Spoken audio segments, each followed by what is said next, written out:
जय हिंद दोस्तों, एक बार फिर से आप सभी का शारदेय सर क्लासेस की ओर से हार्दिक अभिनंदन एवं स्वागत है। आज एक बेहद महत्वपूर्ण विषय के साथ मैं उपस्थित हूँ। वर्ष 2022 में सर्वोच्च न्यायालय द्वारा दिए गए महत्वपूर्ण निर्णयों को आज हम देखेंगे। ठीक है, ये महत्वपूर्ण निर्णय आप विधि से संबंधित कोई भी परीक्षा दे रहे हो तो ये आपके लिए बेहद महत्वपूर्ण हो, चाहे PCSJ हो, SJ हो, JS हो और APO हो या फिर बार का एग्ज़ाम हो या फिर आप वकालत कर रहे हो तो भी यह जो है आपके लिए बेहद महत्वपूर्ण वीडियो है। आप विधि क्षेत्र से नहीं हैं, सामान्य अध्ययन की दृष्टि से भी ये जो है बेहद महत्वपूर्ण आपके लिए रहेगा। तो आज हमारी चर्चा 2022 में जो सर्वोच्च न्यायालय के महत्वपूर्ण निर्णय रहे हैं उन्हीं पर आधारित है। आइए आज की चर्चा शुरू करते हैं। पहला जो निर्णय रहा सर्वोच्च न्यायालय का, अविवाहित महिलाओं को गर्भपात का अधिकार प्रदान करना। ठीक है, केस का नाम है एक्स बनाम प्रधान सचिव स्वास्थ्य और परिवार कल्याण NCT दिल्ली सरकार। ये केस का नाम याद रखने की ज़रूरत है। और इस केस के तहत कौन सा निर्णय दिया गया? निर्णय क्या रहा? अविवाहित महिलाओं को गर्भपात का अधिकार प्रदान करना। ठीक है, बेंच किसकी थी? जस्टिस DY चंद्रचूड़, सूर्यकांत और AS बोपन्ना। ये 3 जजों की पीठ थी। जस्टिस DY चंद्रचूड़ वर्तमान में मुख्य न्यायाधीश भी हैं। इस मामले में एक 25 वर्षीय अविवाहित महिला ने दिल्ली के उच्च न्यायालय का दरवाज़ा खटखटाया क्योंकि वह अविवाहित थी।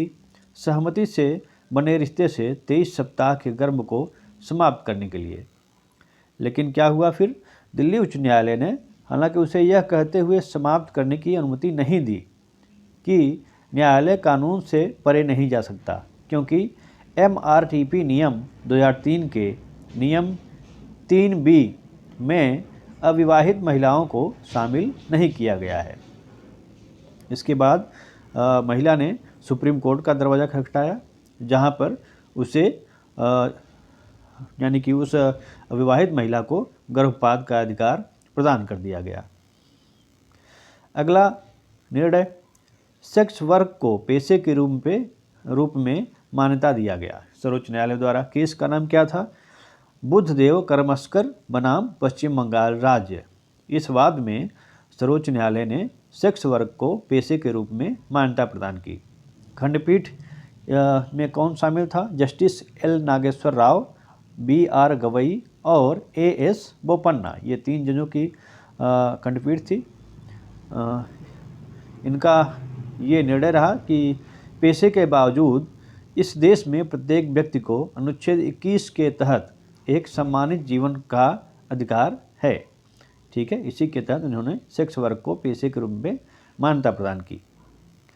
अगला देखते हैं, अगला महत्वपूर्ण निर्णय, 103वें संविधान संशोधन की वैधता कायम रखना। 103वां संविधान संशोधन क्या है? यह जो है सामान्य वर्ग के आर्थिक रूप से कमज़ोर जो वर्ग हैं उनको लोक सेवाओं में 10% आरक्षण प्रदान करने की बात करता है। तो केस का नाम क्या था? जनहित अभियान बनाम भारत संघ। ठीक है, आगे इसमें देखते हैं बेंच क्या थी, किनकी थी? पूर्व चीफ जस्टिस UU ललित और जस्टिस दिनेश माहेश्वरी, S रविंद्र भट्ट, बेला M त्रिवेदी और JB पारदीवाला। ये 5 जजों की पीठ थी। ठीक है, एक संविधान पीठ होती है जो न्यूनतम 5 जजों की पीठ होती है। तो इसके लिए जो 103वां संविधान संशोधन है, इसकी वैधता की जांच के लिए ये 5 सदस्यीय जजों की यह जो बेंच थी, इसमें इसने सुनवाई की और जो निर्णय दिया, यानी कि 103वें संविधान संशोधन की वैधता को कायम रखा है।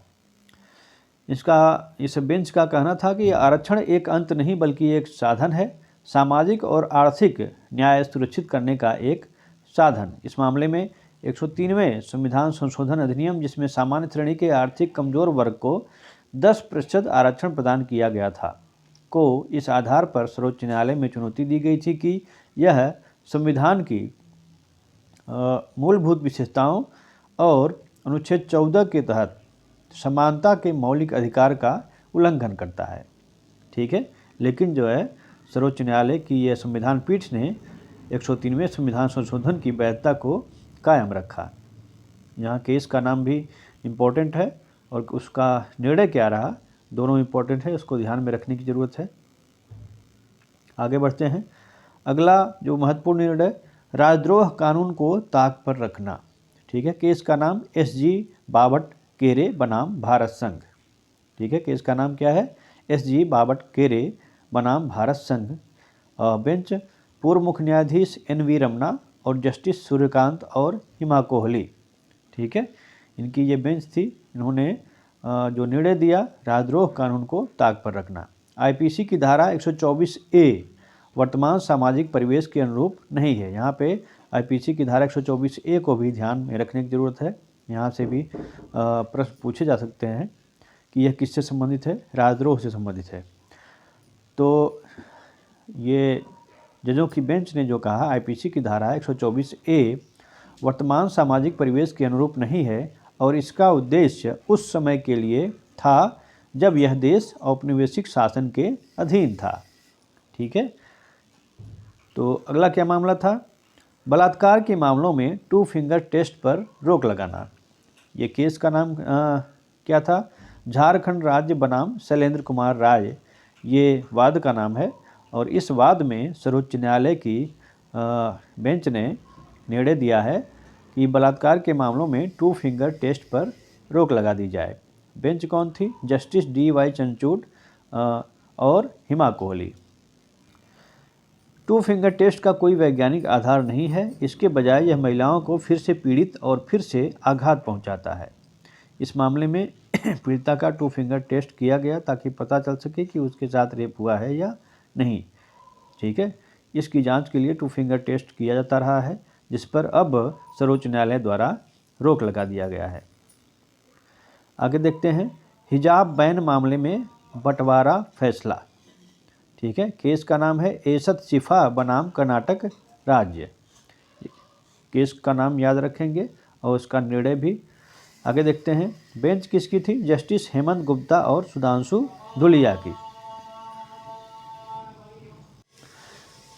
उच्च न्यायालय ने गलत रास्ता अपनाया, यह अंततः पसंद का मामला है और अनुच्छेद 19(1)(a) और 25(1) के तहत यह जो है पसंद का मामला है। यह पसंद की बात है, न ज़्यादा और न कम। ये न्यायमूर्ति सुधांशु धुलिया का कथन है कि यह पसंद की बात है, न ज़्यादा और न कम। ठीक है, आगे बढ़ते हैं। अगला निर्णय जो रहा, किसी भी व्यक्ति को कोविड टीकाकरण के लिए बाध्य नहीं किया जा सकता। इसमें ये केस कौन सा है, केस का नाम है जैकब पुलियेल बनाम भारत संघ। इसका निर्णय ये रहा कि किसी भी व्यक्ति को कोविड टीकाकरण के लिए बाध्य नहीं किया जा सकता है। बेंच किसकी थी, जस्टिस L नागेश्वर राव और BR गवई। बेंच ने क्या कहा, भारत के संविधान के अनुच्छेद 21 के तहत शारीरिक अखंडता की रक्षा की जाती है और किसी भी व्यक्ति को टीका लगाने के लिए मजबूर नहीं किया जा सकता है। ठीक है, तो ये रहा मामला। आगे देखते हैं, अगला मामला है, शीर्ष अदालत ने जमानत देने के लिए दिशा निर्देश तय किए। केस का नाम क्या था, सत्येंद्र कुमार बनाम CBI। इस वाद में शीर्ष अदालत यानी कि सर्वोच्च न्यायालय ने जमानत देने के लिए दिशा निर्देश तय किए। बेंच किसकी थी, जस्टिस संजय किशन कौल और MM सुंदरेश। कल्याणकारी कानून से निपटने के दौरान जरूरतमंद व्यक्ति को लाभ देने वाली एक उद्देश्यपूर्ण व्याख्या अदालत द्वारा निभाई जाने वाली भूमिका है। ठीक है, आगे देखते हैं, पुत्री का स्व अर्जित संपत्ति में उत्तराधिकार का अधिकार। ये केस का नाम क्या था, अरुणाचल गाउंडर बनाम पोन्नु स्वामी। इस वाद में सर्वोच्च न्यायालय का जो निर्णय रहा, पुत्री का स्व अर्जित संपत्ति में उत्तराधिकार का अधिकार। बेंच किसकी थी, जस्टिस S अब्दुल नजीर और कृष्ण मुरारी की। अधिनियम की धारा 14(1) को लागू करने का विधायी इरादा एक हिंदू महिला की सीमा को दूर करना था, जो उसके द्वारा विरासत में मिली संपत्तियों में पूर्ण हित का दावा नहीं कर सकती थी, लेकिन इस तरह विरासत में मिली संपत्ति में केवल जीवन भर का हित था। आगे देखते हैं, अगला मामला क्या है। सर्वोच्च न्यायालय ने धन शोधन निवारण अधिनियम के तहत ईडी को प्रदत्त विशाल शक्तियों की वैधता को बरकरार रखा है। केस का नाम क्या है? विजय मदन लाल चौधरी बनाम भारत संघ। ठीक है, इस विवाद में सर्वोच्च न्यायालय ने धन शोधन निवारण अधिनियम के तहत ईडी को जो विशाल शक्तियां प्रदान की गई हैं उनकी वैधता को बरकरार रखा है। किसकी बेंच थी? Justice A.M. खानविलकर, दिनेश माहेश्वरी और C.T. रवि कुमार की बेंच थी। ठीक है, इन्होंने क्या कहा?